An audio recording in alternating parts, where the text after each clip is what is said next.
ahora todo va a ir para arriba, hasta llegar al cielo, sí, hasta llegar al cielo. A partir de ahora todo va a ir para arriba, hasta llegar al cielo, sí, hasta llegar al cielo.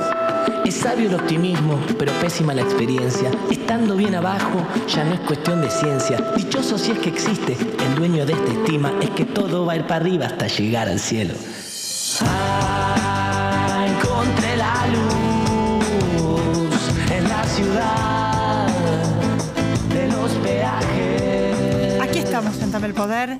Hoy, como te hace 20 años, un lujo, el doctor Daniel Sapsay, profesor, abogado constitucionalista en estudios, Luca Pierantoni, quien es coordinador en la Embajada de la Unión Europea, y Bárbara Bayán, que es columnista y abogada especialista en Derecho Ambiental. Vamos a hablar de la actualidad, del tema, como les dije, de la visita de la embajadora de la Unión Europea en la Argentina, de la presidenta de la Comisión de la Unión Europea hace unos días, y cómo de alguna manera a través de la Argentina, que fue el foro de Unión Europea-Argentina, tiene que ver con esta intención de reactivar el pacto, digamos, el acuerdo entre la Unión Europea y el Mercosur. Y a su vez, ¿qué es lo que está haciendo la Unión Europea? Como de alguna manera tenemos tantos intereses comunes, no solo en Argentina, sino en América Latina. Vamos a hablar también del tema institucional con el doctor Daniel Sapsay, porque por estos días, a mí por lo menos me preocupa y creo que a muchísima gente en medio de las elecciones, de alguna manera es como que hay una zaranda y está en juego el tema institucional. Después de los hechos espeluznantes del Chaco, donde es terrible lo que le ha pasado a esta chica y que salen a la luz los vínculos con la política y que tiene que ver con los feudos que les dije la semana pasada, también vemos lo que pasó en Jujuy, donde estos disturbios y detrás de reclamos realmente válidos aparecen delincuentes, porque en definitiva los que están presos son delincuentes, y detrás también de nuevo la mano política. Entonces uno se pregunta, ¿cuántos feudos hay? ¿Esto sigue? Pasaron décadas del crimen de María Soledad Morales y sigue el tema de estados paralelos. Es más, se acentuó. ¿Qué es esto? Donde no está la República, por eso está Sapsay en el programa, donde se desdibuja, al no haber justicia, porque todo está bajo el Poder Ejecutivo, ¿qué le queda al ciudadano? Entonces, esta tesis de nosotros o el caos, que es lo que quizás subyace también detrás de Jujuy, es lo que preocupa. Ya lo vivimos con Menem. Cuando no gobierna el peronismo, el caos. ¿Es la muestra lo que está pasando en Jujuy? Yo me pregunto todo esto, espero que esto no sea así y que se detenga acá, porque la idea es que sea una alternancia en el poder, una república, y la idea sería que los feudos desaparezcan. Todos estos temas los vamos a tocar con los invitados después de la pausa.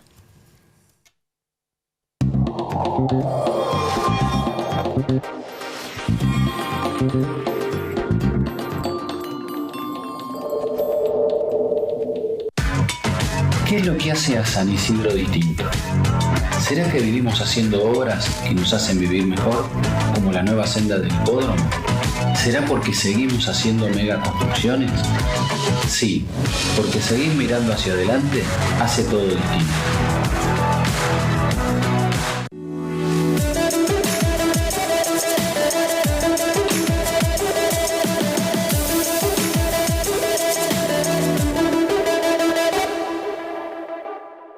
En la ciudad podés hacer cualquier tipo de denuncia llamando al 911. Ahora es más rápido, simple y no tenés que ir a la comisaría. Conoce todo en buenosaires.gov.ar/seguridad.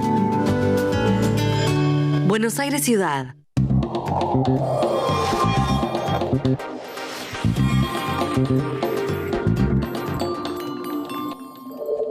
Estamos con el doctor Daniel Sapsay. Gracias por venir, doctor. Un placer, Elizabeth, y felicitaciones por el aniversario, ¿no? Los 20 años de Dame el Poder este año, gracias. No cualquiera, doctor. Realmente es todo un hito en la historia de la televisión. Gracias. Inclusive. Bueno, un lujo tenerlo.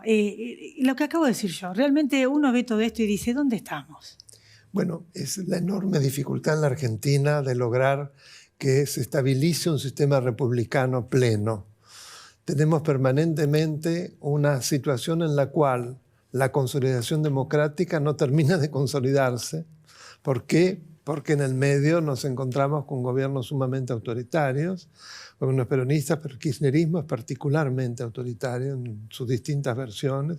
Vamos viendo cómo gobierna, y a través de un relato y a través de un clientelismo muy fuerte que ahoga las posibilidades de libertad. Entonces, creo que eso está en el centro del problema, ¿no? Autoritarismo o república. Yo creo que en la Argentina está en tensión y que hay una gran cantidad, yo creo que la mayoría de los argentinos quieren realmente una república, se han dado cuenta lo que implica la corrupción, que la corrupción mata, como se dijo en su momento, antes de Cromañón, que fue tan trágico, antes también el tema de los trenes. Los hechos lo han demostrado así. La gente ha aprendido que la Constitución no es un formalismo, sino que va de la vigencia de la Constitución, la vigencia y el goce pleno de sus derechos y libertades. ¿Hay estados paralelos? Porque lo vemos que se repite en todas las provincias esta injerencia enorme de los gobernadores o de otros, como dicen que tuvo que ver los políticos que actuaron detrás de los disturbios de Jujuy, bueno, lo del Chaco ni qué hablar. Bueno, y en todos lados está apareciendo esto. Nosotros hemos visto, por ejemplo, en Jujuy, en su momento, que Milagros Sala llevaba a cabo un verdadero gobierno paralelo, que el gobernador estaba prácticamente decorativamente ahí. Y creo que ahora también es la gente de Milagros Sala la que ha tenido mucho que ver con los disturbios, más allá de que había en la reforma constitucional aspectos que podían ser muy criticables.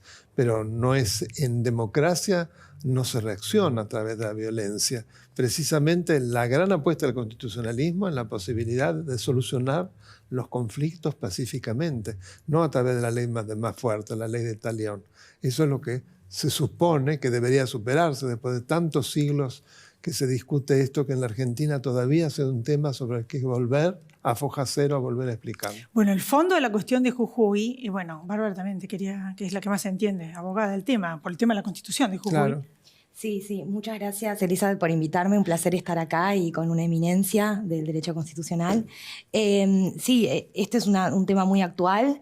Lo que quería preguntarle era ¿cuáles son las preocupaciones que ha generado esta reforma y desde qué perspectivas?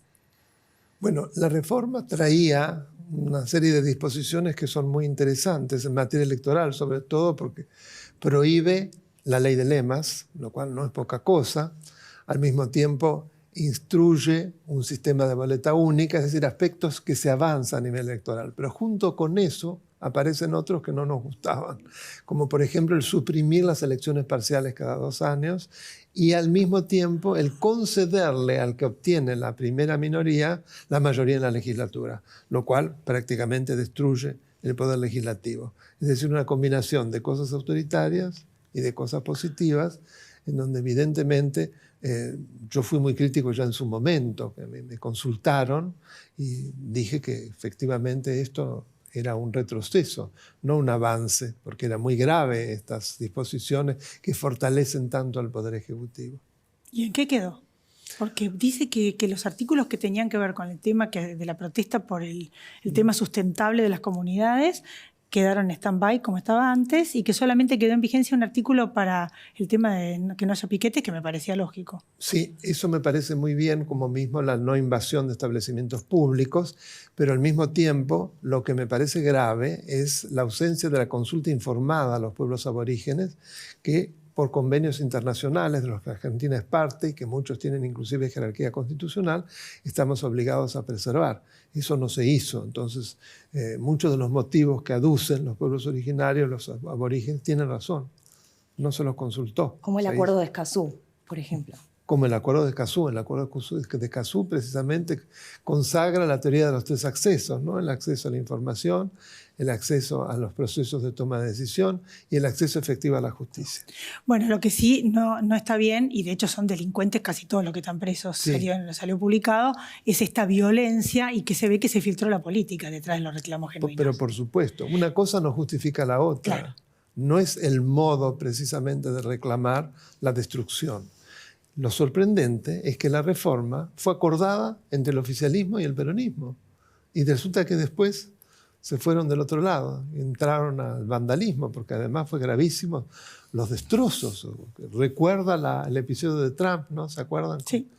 La invasión en el Senado, lo cual más que regresivo, se quemó gran parte de la legislatura o cantidad de bienes. Bueno, a mí me da miedo que lo que nos dio miedo a todos, nosotros el caos. Claro, bueno. Es como una muestra de botón de que si no gana el peronismo nos va a pasar eso a todos. No me acuerdo si fue cuál, Menem, Pietragala, pero recientemente, si fue Pietragala. Valdés.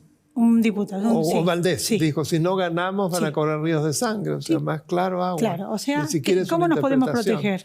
Claro, No, porque nos en la tenemos que Constitución, proteger, claro. porque eso es para dar miedo. Yo no les tengo miedo. Hay que votar claramente en contra de eso. Es con los votos que uno se protege, Y con los votos democráticamente. que uno Y en las últimas elecciones, la verdad que la sociedad ha demostrado un cambio muy grande. Sí. Eso lo debemos aceptar, ¿no? ¿Cómo ve al tema de institucional en la Argentina con todo esto que estamos viendo de los feudos? Porque hay hasta algún constitucionalista que sugiere reformar la Constitución para prohibir este tema de los feudos, que de alguna manera se desarticulen. ¿Cómo podemos hacer? La Constitución no los permite. Todo el andamiaje institucional de una constitución democrática como es la nuestra ya claramente está prohibiendo los feudos. No hay que poner normas No hay que expresas, hacerlo. obviamente. Entonces, el problema es que son prácticas que se derivan de una modalidad autoritaria que pasa por encima de las normas. Lo que pasa es que vemos un provincias país- como Formosa, donde hace 30 años y volvió a ganar y nadie hizo nada, porque la Sí. Corte abortó otros 4 Sí. que se querían perpetuar en el poder. Pero a Giltro infra no, provincias pobres, claro, la gente feudo, estamos hablando de provincias pobres, todo el mundo labura en el Estado, o sea, no hay opción, obvio que va a ganar siempre el mismo. ¿Cómo? No, y además con un clientelismo bestial que Exacto. tienen prácticamente claramente identificado cómo vota cada uno, la división que Claro. hacen, muchos que vienen del exterior, con fraude electoral, en fin, no se puede creer en nada en ese resultado. Y provincia cualquier queda en cosa. manos del mismo. Sí, sí, sí. Y bueno, y el entonces, dictador. país, ¿cómo podemos salir de eso? Bueno, sin yo reformar creo la que Constitución? esto, una vez que logremos un gobierno diferente, que yo espero que así sea, esa provincia debe ser intervenida. La solución es la intervención, porque la primer causal de la intervención federal, precisamente del artículo 6º, es la no existencia de la forma republicana de gobierno, no asegurar la forma republicana, que claramente no existe en Formosa. Claro. O sea, que ahí sí que se justifica la intervención federal. Pero sin a lugar las a provincias. dudas, porque no... Fíjese, en el artículo 5º de la Constitución, donde se establecen las condiciones del poder constituyente de las provincias, lo primero es que deben regir el sistema republicano de gobierno y la alternancia en el ejercicio del poder. Es clarísimo. Entonces, es una causal de intervención bien clara. Algo que la gente no sabe es su vasta experiencia. Usted fue director ejecutivo de FAN. Sí. Y la gente no lo sabe. Por eso está también Bárbara, porque le queríamos hacer que realmente cómo está... Sí, que- y volviendo al tema de Jujuy, creo que es importante entender cómo está establecida las normas territoriales, las competencias en la Constitución, para entender que las provincias tienen competencias exclusivas Eso, ¿nos lo sobre puede los recursos explicar? Bueno. naturales, ¿no? La Constitución establece un esquema de distribución de competencias nación-provincias que está en el artículo 121, es decir, las provincias conservan todo el poder no delegado a la nación. Entonces, como principio general, una competencia en caso de duda es provincial. Y eso se conjuga a su vez con el principio de supremacía. Si bien la competencia nacional es excepcional, es suprema.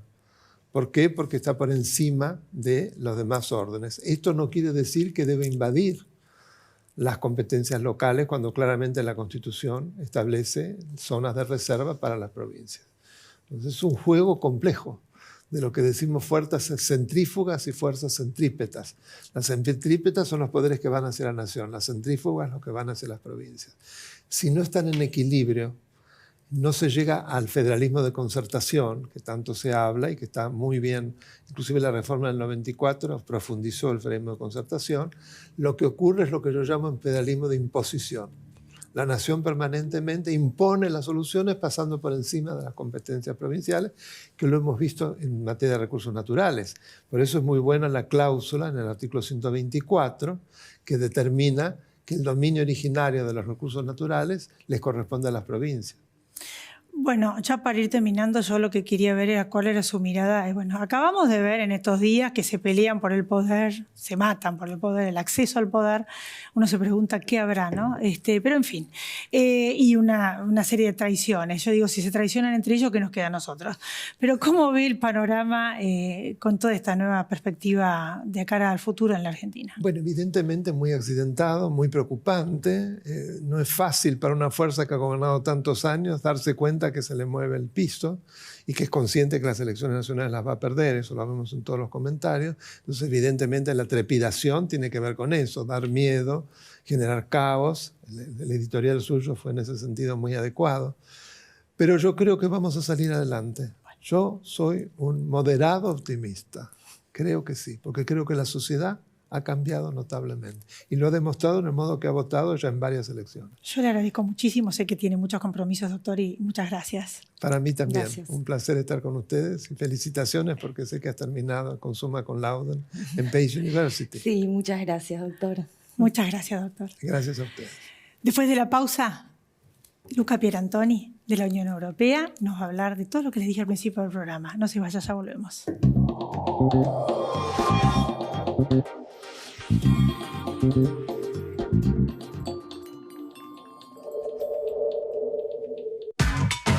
¿Qué es lo que hace a San Isidro distinto? ¿Será que vivimos haciendo obras que nos hacen vivir mejor, como la nueva senda del hipódromo? ¿Será porque seguimos haciendo megaconstrucciones? Sí, porque seguir mirando hacia adelante hace todo distinto.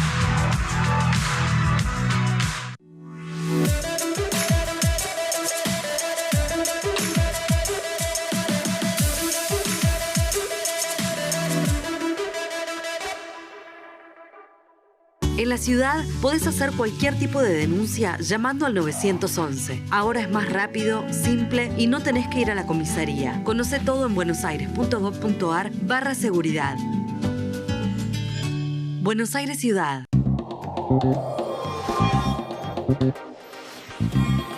Aquí estamos entonces, Luca Pierantoni, gracias por venir, un lujo. Jefe de cooperación de la Unión Europea en la Argentina.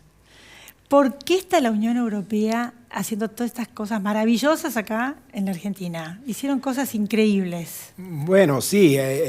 Primero decir que la delegación de la Unión Europea es una embajada también, un poco como la embajada de los Estados miembros. Entonces tenemos 20 Estados miembros que tienen una embajada en Argentina. Y después estamos nosotros que hacemos un trabajo de coordinación. En parte también tenemos algunas políticas que vamos a implementar directamente. Y bueno, recién hemos recibido la visita de nuestra presidenta de la Comisión Europea, Ursula von der Leyen. Es para nosotros algo muy importante. Usted tiene que considerar que la política comercial es una política central de la Unión Europea. Es una de las políticas que la Unión Europea lleva por su propio cuento. Es decir, no es algo donde coordinamos, es algo donde tenemos una prerrogativa propia. Entonces, una visita presidencial en este momento histórico en la Argentina es sí un mensaje muy fuerte por parte de la Unión Europea de querer trabajar en el país.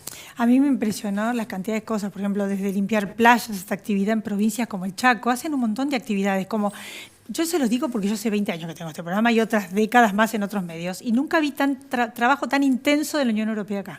O sea, ¿qué cambió? Sí, no, bueno, cambiaron varias cosas. Una cosa que cambió es que tenemos una reactivación de la cooperación de la Unión Europea en Argentina. La cooperación de la Unión Europea tradicionalmente se enfoca sobre todo en el continente africano. Es una cuestión histórica. Se tiene que volver, no sé, al 1957, ¿no? El año en el cual se lanzó el proceso en la Unión Europea. En este momento Europa tenía responsabilidades históricas importantes en África, ¿no? Y después fue evolucionando en los últimos años. Argentina y Latinoamérica en general está tomando mucha más centralidad. Estamos en un momento de dos grandes revoluciones, la revolución verde, la revolución digital.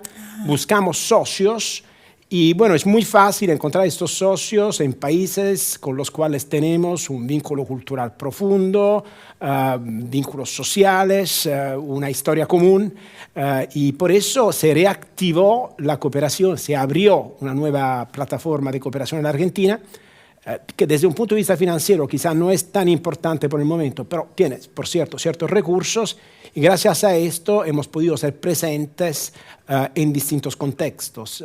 El verde, por ejemplo, lo que mencionaste, el Chaco, el tema del mar, de la limpieza. Bueno, entonces, dos temas son los temas más grandes que tenemos, como decía, el verde y el digital. En el verde, por ejemplo, el tema del Chaco está tomando mucha centralidad. El Gran Chaco americano es la segunda reserva de biodiversidad del continente latinoamericano. Se habla muchísimo de la primera reserva de biodiversidad, del Amazonas, ¿no? De la segunda reserva de biodiversidad se sabe muy poco. Si se pregunta en Europa dónde está el Chaco, yo creo que la gran mayoría de los europeos no tienen una idea clara. Y se trata de un área de más de 1 millón de kilómetros cuadrados. Estamos hablando de casi 3 veces Alemania, es enorme, compartida esta zona por 3 países, 4 diría también Brasil tiene una pequeña parte, donde Argentina tiene el 62%, ¿no?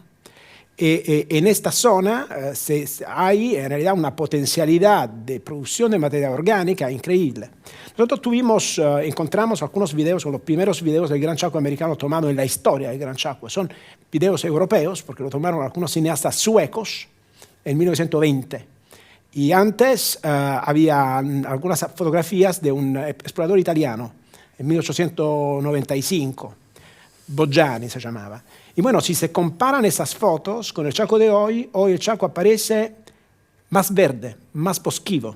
Entonces, en algunas áreas hubo desmonte, pero en otras áreas hay una enorme capacidad de producción de materia orgánica, de bosques, y entonces se podría imaginar proceso para la gestión sustentable de la madera, trabajar el silvopastoril, imaginar a un desarrollo sustentable de un área que es una zona fundamental para el futuro, diría, de todos nosotros, de todo el continente desde un punto de vista ¿Esto va a económico. ayudar a cuidar eso?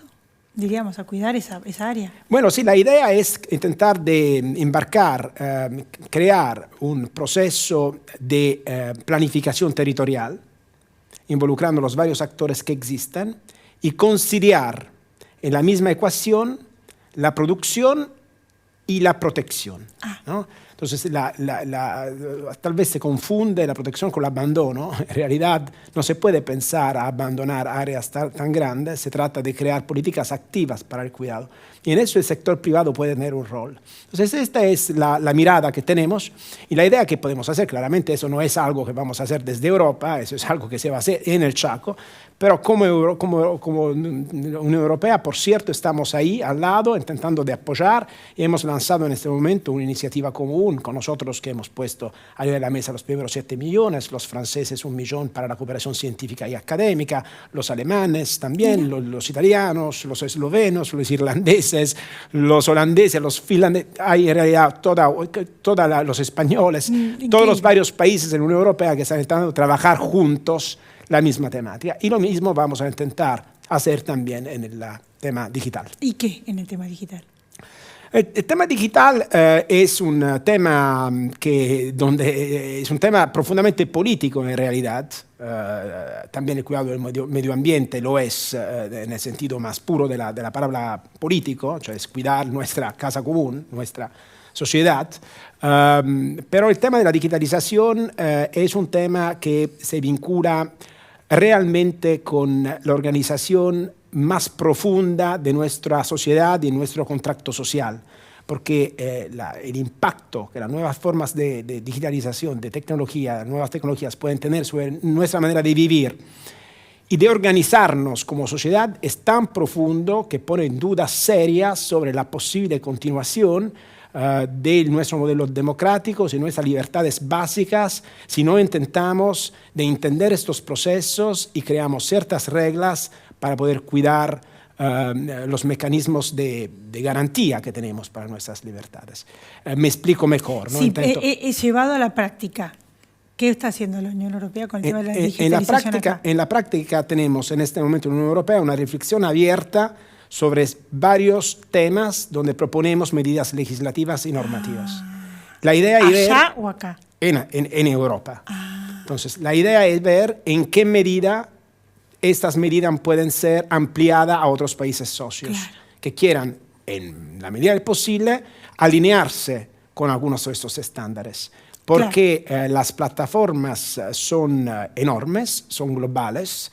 Es muy difícil por un país solo intentar de arreglar algo tan complejo, pero si nosotros nos movemos en 27 y con nuestros amigos podemos efectivamente crear estándares internacionales. Como para que sí yo entendí que el tema está, por ejemplo, estamos hablando en concreto, finalmente serían también inteligencia artificial, 5G, toda la digitalización mundial, diríamos, ¿no? Sí, exactamente. Doy un ejemplo quizá para que se entienda un poco mejor. Cuando nosotros vamos a hacer una búsqueda online, ¿no? Seguramente vos hoy has buscado algo en un motor de búsqueda. Hay estudios que dicen que el 99.7% de las personas se paran en la primera página. Solamente el 0.3% van a la siguiente página. Entonces, el poder de definir qué leen las personas tiene una capacidad manipulatoria enorme. Entonces, el problema que nos ponemos es, está bien, el algoritmo tiene que estar secretado o tiene que ser público. Hay una necesidad de transparencia sobre cuáles son los criterios utilizados, o tenemos que pensar que sí hay una neutralidad, pero no la podemos monitorear. Y todo esto está dentro de lo que vino también la embajadora para que haya un acuerdo entre la Unión Europea y Mercosur. O sea, todos estos temas estarían en el Mercosur también, no solamente con nosotros. Bueno, ahora el tema de la digitalización es un tema que es muy difícil cristalizar en un acuerdo o en una legislación. La digitalización corre. El acuerdo Mercosur no va a correr, es un acuerdo comercial que crea un marco para mejores reglas, pero la digitalización cambiará cada 6 meses. Eso es un diálogo abierto, es un trabajo abierto que diría, por cierto, se ayuda un acuerdo comercial, pero no puede pararse a un acuerdo comercial, tiene que continuar el curso de los años. O sea, me parece muy adecuado y es verdad que, bueno, la Argentina puede ser un buen lugar para, de alguna manera, estrechar los vínculos que son centenarios con Europa. Y efectivamente, si no nos entendemos con nuestros, diría, primos, Claro. ¿no? Es muy difícil entendernos con los demás. Tenemos una mirada común, creemos en los valores fundamentales. De Occidente. Utilizamos plataformas que muchas veces no residen en nuestro territorio. Tenemos un problema de soberanía conjunto. Tenemos, por cierto, la necesidad de mirar conjuntamente al tema. Claro. Bueno, muchísimas gracias por haber estado acá, Luca Pierantoni. Un lujo, embajador. Bueno, muchísimas gracias, Y Elizabeth. gracias y nos vamos a volver a encontrar. Yo me despido hasta la próxima semana. Ustedes también. Gracias por haber estado ahí. Chau, pásenla bien. En la ciudad de los peajes, frente a la Torre Eiffel decidí cantar Gardel y entre aplausos orientales.